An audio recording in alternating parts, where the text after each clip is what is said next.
नाटाने में हवा अब काराऊ चढ़ना के कोरोना के हवा बकाराऊ चढ़ना के कोरोना के हवा डाये को तो बना को तो कोई बैठो शो जो दारा कचहरी गिदबाद मकान का दिया तो कचहरी गिदबाद को लगा तो यो हम खाले बाग के घर आरे को लगा तो यो हम खाले बाग के घर आरे पहाड़ा चढ़िए दिन जाए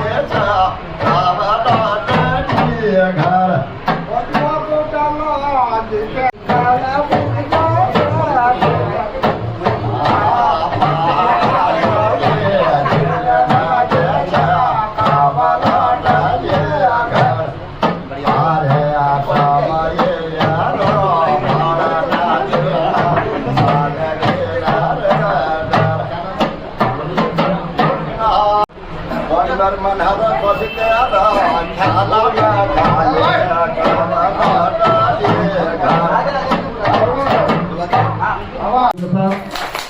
दीदी हमारे मध्य में कई दशकों से आती रही है और आज एक बहुत महत्वपूर्ण दायित्व के साथ हम श्रीमती ज्योति मिश्रा जी का माल्यार्पण कर स्वागत करेंगी। बहुत धन्यवाद।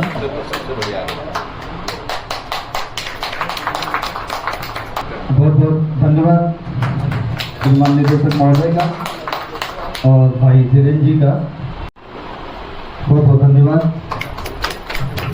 सब लोग सहभागी बने, मैं आपका पहले भी धन्यवाद करता हूँ। मैं थोड़ा बताना चाहूँगा कि अपनी धरोहर एक संस्था पिछले वर्ष ही अस्तित्व में आई है।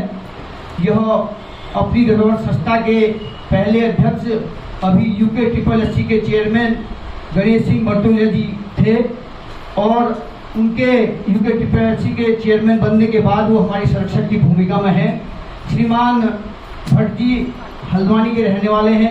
उत्तराखंड की संस्कृति और धरोहरों को सुरक्षित और सुरक्षित करने के लिए यह संस्था का जन्म हुआ है और इसके तहत पिछले वर्ष हमने जो है संस्कृति के उसके गोल्डू यात्रा एक पूरे प्रदेश में चलाई है जो 2200 किलोमीटर पूरे प्रदेश में गई और कुमाऊं से लेकर गढ़वाल तक यह यात्रा चली। हरेला का क्या मैं हरेला जो है हम जब हमारी फसलें थोड़ी थोड़ी उगने लगती हैं, थोड़ी हरी भरी हो जाती हैं, तो एक किसान एक खुशी के रूप में इसको मनाते हैं, इस त्योहार को, कि जैसे हम किसी भवन की जब नींव रखते हैं तो उस नींव से ही पता चलता है कि वो भवन कितना मजबूत बनेगा। उसी तरीके से जब हमारी फसल उगती है उसको देख करके किसान को ये एक आइडिया, एक अंदाजा आता है कि हमारी फसलें कितनी अच्छी पैदा होंगी। तो उसकी खुशी के रूप में इस त्यौहार को, हरेला के त्यौहार को हमारे समाज में मनाया जाता है, हमारे क्षेत्रों में मनाया जाता है। तो आप सभी लोगों को इस हरेला पर्व की बहुत बहुत बधाई, बहुत आप सभी लोगों को। साथ ही जैसा आज हरेला को हम पर्यावरण के रूप में भी देखते हैं, पर्यावरण जैसे आज आप लोगों ने वृक्षारोपण किया है आज, और हमारा सब लोगों का ये कर्तव्य है कि हम अपने पर्यावरण को बचाएं। और कर्तव्य ही नहीं, मैं एक चीज़ कहूँगा कि अब हमको इसको अपने पर्यावरण को बचाने को एक आंदोलन के रूप में लेना पड़ेगा। नहीं तो मैं आपको बता देता हूँ कि हमारी आने वाली पीढ़ियाँ हमको बिल्कुल भी माफ़ नहीं करेंगी। हम लोग केवल यही देख रहे हैं कि हमारे अगर मेरी 50 साल उम्र है, 20-25 साल में क्या होगा, क्या हो जाएगा, कुछ नहीं होगा, मेरे 20-25 साल तो निकल जाएंगे। लेकिन आप लोग याद रखिए, अगर आपके 100 साल पहले अगर किसी ने कुछ गलत किया है तो आप आज भी उसको याद करते हैं। तो हमारी आने वाली पीढ़ियां भी अगर हम लोग आज पर्यावरण के प्रति नहीं संवेदनशील होंगे, पर्यावरण को बचाएंगे नहीं, तो आने वाली पीढ़ियां कभी भी हम लोगों को माफ नहीं करेंगी। तो ये हम सभी लोगों को एक आंदोलन के रूप में लेना है कि हमको अपने पर्यावरण को बचाना है। और विशेष रूप से एक चीज़ ध्यान में हम लोगों को रखनी है कि विकास, डेवलपमेंट और पर्यावरण, इन दोनों में एक सामंजस्य हम लोगों को बैठाना पड़ेगा। हम लोग आज विकास के पीछे इतने मैं कहूँगा एक पागलपन हम लोगों के बीच में सवार हो गया है विकास को लेकर के, कि हम पर्यावरण को बिल्कुल भूलते जा रहे हैं। सड़क की सबको जरूरत है, मैं ये नहीं कह रहा हूँ सड़क की सबको जरूरत है, लेकिन हम लोग भी, जैसे हम पहाड़ के क्षेत्र के रहने वाले हैं, हम सबको ये लगता है कि मेरे घर के अंदर तक सड़क आ जाए। मेरे को ये नहीं लगता है कि उससे पर्यावरण का कितना नुकसान हो रहा है उस सड़क के आने से। लेकिन हम सभी लोग ये चाहते हैं कि मेरी जो गाड़ी है, सबके पास गाड़ियाँ हैं, मेरी गाड़ी मेरे घर के अंदर खड़ी हो जाए। हम लोग किस तरीके से पर्यावरण को आप देखिए, कितने हमारे पहाड़ों में नौले होते थे, आज सब सूखने के कगार पर पहुंचे हुए हैं। जो हरेला है, एक हमारा जो पर्व है वो एक खुशी का पर्व है। बरसात आती है तो बरसात आने से ज़्यादा बारिश होती है तो किसान ज़्यादा खुश होता है कि भाई हमारी फसलें इस बार और अच्छी होंगी। लेकिन आजकल उल्टा हो रहा है, जैसे ही बारिश आती है हमारे मन में एक भय पैदा हो जाता है कि आगे कहीं पर लैंडस्लाइड होगा, हम अपना मूवमेंट बंद कर देते हैं, हम इधर उधर जाना बंद कर देते हैं कि भाई कि लैंडस्लाइड होगा, ये होगा, वो होगा, पत्थर गिरेंगे। तो ये सारी चीज़ें क्यों हो रही हैं? क्योंकि हमने अपने जो डेवलपमेंट है, विकास है और पर्यावरण है, उसके बीच में कोई भी सामंजस्य नहीं बैठा रहा। हम केवल विकास के पीछे डेवलपमेंट, रोड काटो, ये करो, वो करो, नदियों के किनारे हम लोग घर बना दे रहे हैं। फिर जब नदी तो अपना नदी है, वो तो प्राकृतिक रूप से अपना रास्ता लेती है, और कुछ सालों के बाद जब वो घर को तोड़ दे रही है तो हम सरकार की तरफ को देख रहे हैं कि हमारा तो घर टूट गया। तो हम लोग खुद तो ध्यान दे नहीं रहे पर्यावरण के ऊपर। तो हम सब लोगों को सरकार के साथ मिलकर के काम करना पड़ेगा कि पर्यावरण को हमको कैसे बचाना है, और उसमें हम लोगों की बहुत बड़ी भागीदारी है। आप देखिए, हम लोग चिप्स खाते हैं, बच्चे हमारे कुरकुरे, ये सारी चीज़ें खाते हैं, पॉलीथीन जगह जगह पर फेंक दे रहे हैं। अपने कॉलेज में ही मैं देख रहा हूँ कितनी बार हम लोग साफ करवा रहे हैं, लेकिन उसके बाद भी आप अगले हफ्ते आओ तो पूरा कूड़े का ढेर पड़ा हुआ होता है। तो हम सभी लोगों को ये देखना होगा, इन चीज़ों का प्रयोग कम करना होगा और इनका निस्तारण करना होगा। हमको इस तरीके से जो हमारी संस्थाएं काम कर रही हैं, इनसे भी मेरा आग्रह है कि हमारा जो कैसे कम हम लोग उपयोग करें और कैसे इनका निस्तारण करें। इनको बहुत सारी आजकल टेक्निक्स आ गई हैं। हम लोग भी अपने कॉलेज इंस्टीट्यूट में भी, अपने संस्थान में भी उस डायरेक्शन में काम करेंगे कि कैसे हम लोग प्लास्टिक का और रीयूज़ कर सकें उन चीज़ों को। तो हमको सबसे पहला स्टेप हमको ये करना पड़ेगा, हम लोग जो प्लास्टिक जगह जगह पर फेंक दे रहे हैं, हम बॉटल में पानी पी रहे हैं, उसके बाद हमने बॉटल सड़क में फेंक दी। हमको ये नहीं पता कि आगे जाकर के कहीं पर पानी के उसको रोकेगी और उसके बाद फ्लड, बाढ़ आएगी। वो इकट्ठा होकर के कहीं पर जाकर के पानी को रोक रही है और उससे बाढ़ आ रही है, और जब जमीन के नीचे पहुंच रही है तो हमारी जमीन, जो खेती की उपजाऊ जमीन है, उसको भी खराब कर रही है। तो इस तरफ हम सब लोगों को मिल करके ध्यान देना होगा, जिससे हम लोग अपने पर्यावरण को बचाएं। हमारा जो उद्देश्य होना चाहिए केवल इन कार्यक्रमों तक ही सीमित नहीं होना चाहिए। हमको इन चीज़ों को प्रैक्टिकल रूप से करना पड़ेगा। हमको इनको व्यवहारिक, अपने व्यवहार में डे टू डे हमारी जो डेली रूटीन है उसमें लाना पड़ेगा कि हम कैसे कम से कम इन चीज़ों का यूज़ कर सकें। जैसे पानी की, आजकल हम पानी पीते हैं तो पानी की बॉटल्स यूज़ कर रहे हैं, तो हमको कम से कम उनका यूज़ करना पड़ेगा।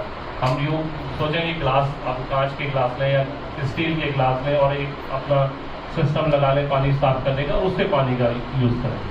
तो इन सभी चीज़ों को हमको कम से कम यूज़ करते हुए अपने पर्यावरण को बचाना है, अधिक से अधिक पेड़ लगाने हैं।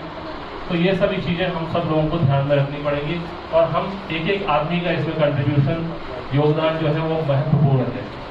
बहुत बहुत धन्यवाद सर।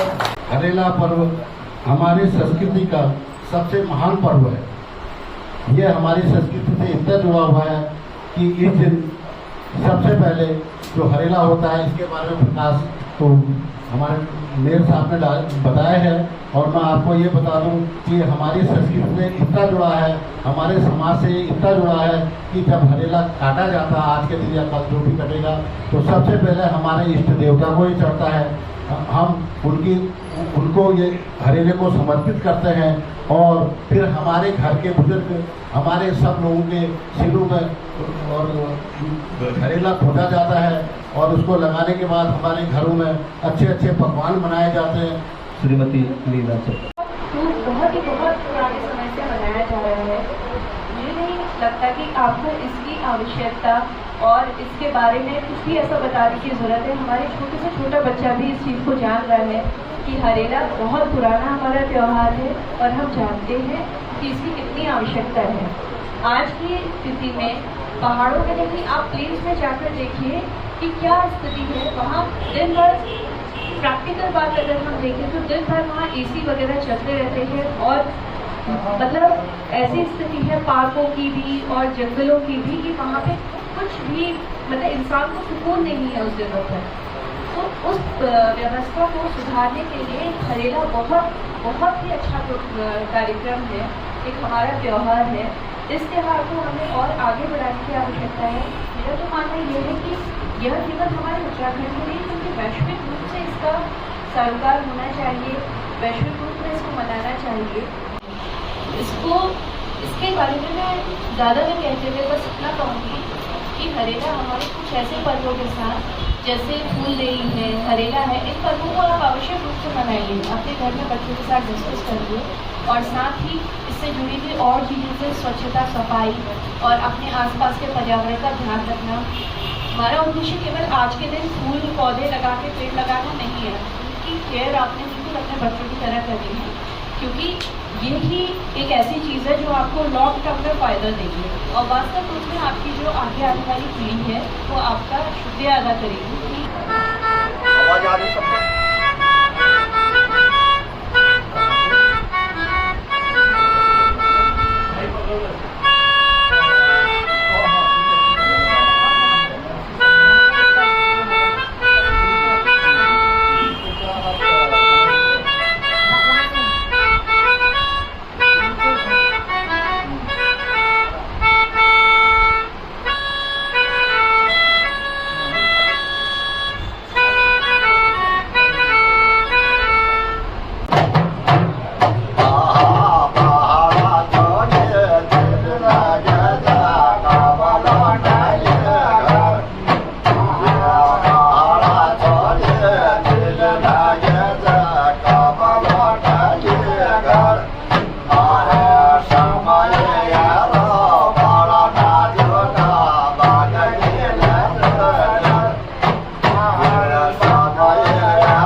पाछू देव रक्षा करा बर्मा विष्णु का मुनि पुनाए खटिया मिली पुनि पुनाए थे बोलवा विनायक जी मखनिया जोड़ा कोला गोपाल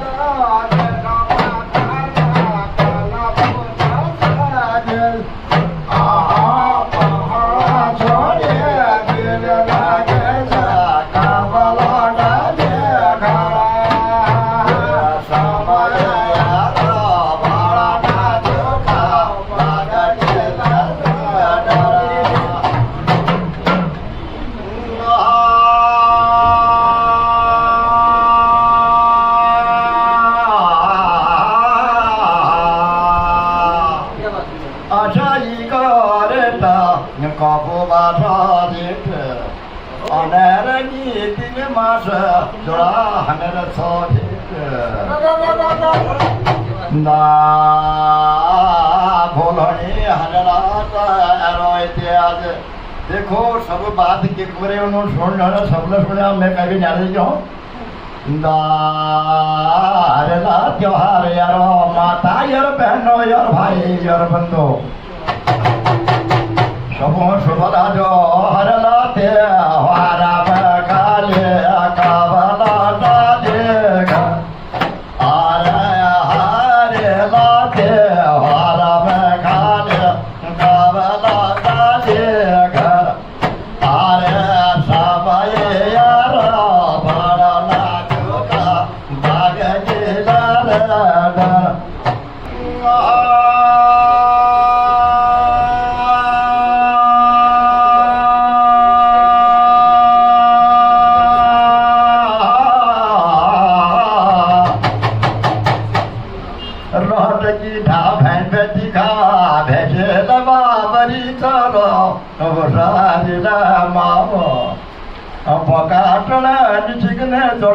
पण ना खाओ अतकारी कर भागो मेरो माओ घर छोड़ गया आरोप से तू भला किला से इधर भी बात के लाया थी मैं यहाँ घर छोड़ के लाया तू तिकड़े मैं बता नो जोड़ा ढिकुल का ढाई बाइक चला दया समुद्र जाट से आए मन माई ठेठ ने रजाया कल जोन है जो मेरे बुरी गया नागुटी समान है मुझे ना कहा गाया काले कावला डाले घर आज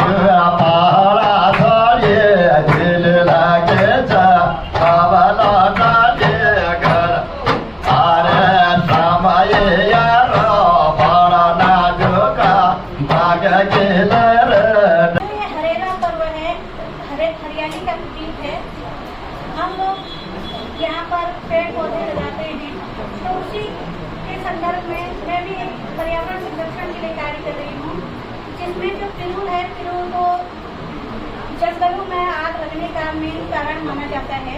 तो उसी पिरूल को हम सहेज कर और संभाल कर एक कलाकृति में ढालने का कार्य कर रहे हैं।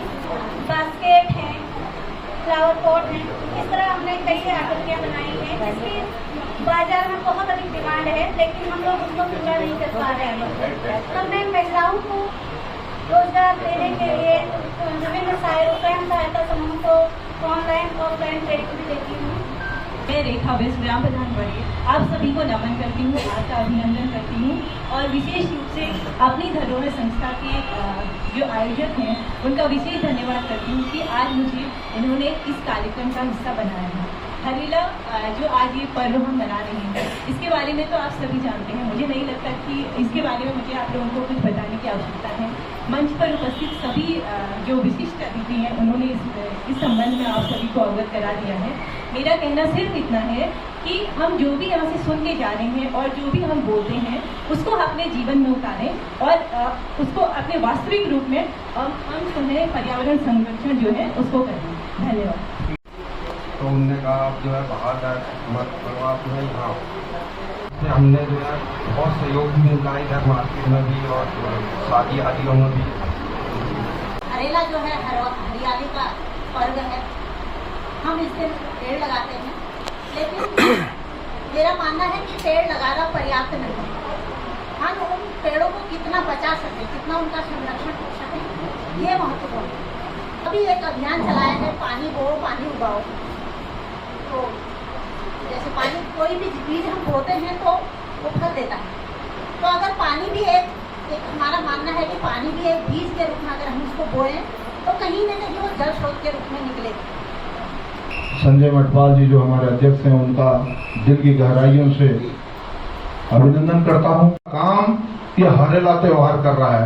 इस हरेले के इर्द गिर्द में जितने भी कार्यक्रम पौधारोपण से होते, मुझे याद है अच्छी तरह से 2017 से लेकर 2022 के बीच में आप लोगों को याद होगा उत्तराखंड सरकार ने ही करोड़ों पेड़ लगाने का काम किया, करोड़ों पेड़ लगाने का काम किया।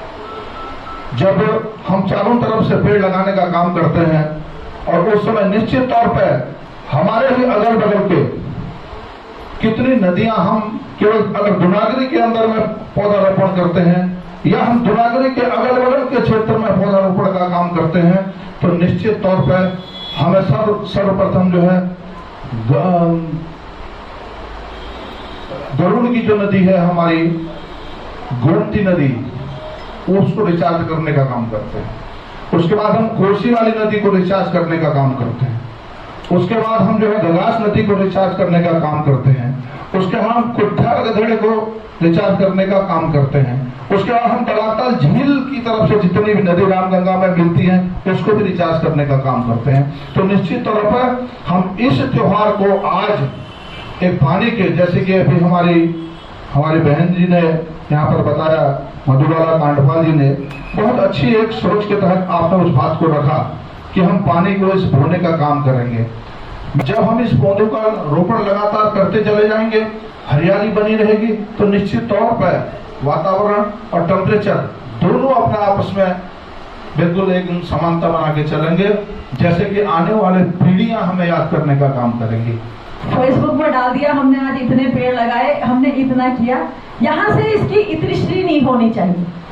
मैं आप सब लोगों को इस हरेले की बधाई इस आशा के साथ दे रही हूँ कि जिस प्रकार हमने आज एक हरियाली, अपने क्षेत्र को हरियाली पूर्ण करने के लिए एक कदम उठाया है, उसी प्रकार हम अपने जीवन के हर क्षेत्र में ऐसी ही हरियाली लाएं, अपने मानसिक सोच को बदलें। आज सिर्फ पेड़ लगाने का एक उपक्रम करना हमारा कार्यक्रम न रह जाए या हमारी सोच न रह जाए। जो पेड़ हम लगा रहे हैं उनको सिंचित करना, उनकी सुरक्षा करना, ऐसे स्थान पे पेड़ लगाएं जहां हम देश करते हैं। 150 पेड़ 200 पेड़ लगाने से बेहतर है 2 पेड़ लगाएं, अपने घर के आसपास लगाएं, अपने उस जगह पे लगाएं, अपने संस्थानों के आसपास लगाएं जिनको हम देख सकते हैं और जिनको हम आगे को सुरक्षित रख सकते हैं। गर्मियों में गर्मी नहीं पड़ती है, जाड़ों में जाड़ा नहीं होता है, बरसात में बरसात नहीं होती। इसका सबका कारण जो है, जो हमारे ये प्रकृति के अंधाधुंध दोहन जो हम लोगों ने किया है, उसका मुख्य कारण ये है। जो पेड़ हमने लगाया है वो तो अच्छी बात है ही है, लेकिन जो और भी पेड़ जो पहले से लगे हैं उनको हमें संरक्षित रखना है।